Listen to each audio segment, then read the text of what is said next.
Ay, nagkakabit na tayo ng power supply niya galing dun sa switch ng kwarto.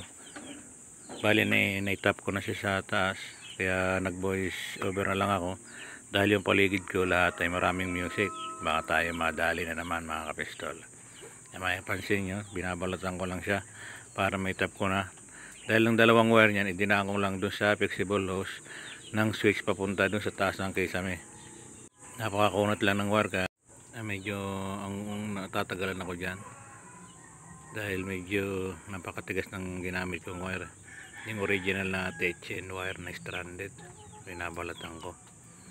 Bali dyan kasi ako magpaparaan ng wire para hindi na ako magsinsil sa pader para mas malinis siyang tignan. Kung sa outlet na natin, sa switch na natin siya para daanin diretso doon sa taas ng kisame. Bali nahanap ko pa dyan yung altig-altig. Yung ginagawa natin dyan, yan yung study table, tapos yung taas niya ay pinaka load bed. Ang tulugan niya sa taas, tapos sa baba yung kanyang mga aralan. Bali ang ginagawa ko na ngayon ay yung sa pagwa-wiring na para mapagana natin lahat ng ilaw na dalawang pinlight lang kinabit ko, tapos meron akong dalawang outlet na ikakabit na malapit doon sa lamesa para doon sa isasaksak na lang niya yung kanyang laptop at kung ano pa isasaksak niya, tapos isang switch para doon sa pinlight na kinakabit ko ngayon. Bali yan ang kinabit kong outlet tsaka switch para sa pinlight. Yan na may gumagana na yung mga pinlight niya. Bali ang pinlight niya ay 3 meron pa naman sa bahay. Meron pa naman sa bahay. Sa online.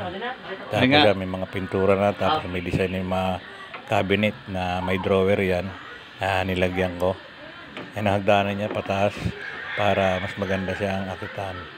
Yan, bali dyan natutulog yung aking pamangkin niya sa taas na yan. Yan, bali ito yung study table niya.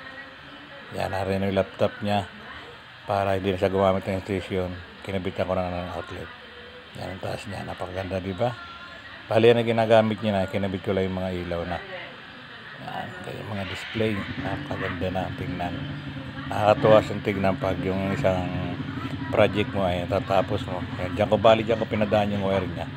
Yan, gumamit ako ng plastic molding diretso sa ilalim para hindi masyadong maduming tignan ng pagkakabit ng wiring. Pinapagana ko yung kanyang switch para makita natin na gumagana ng 3 colors niya.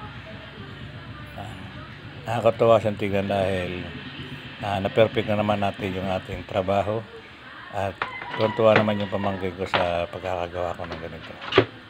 Inaayos ko na yung mga nasagi kong mga frame niya. May gitara rin siya. Napakaganda ng kwarto niya. Nakakatuwa. Sa mga gusto magpagawa, i-hit lang kayo. At gagawa natin ang paraan niya. Napakaganda na, diba mga kapistol? Yan mga diskarte ko.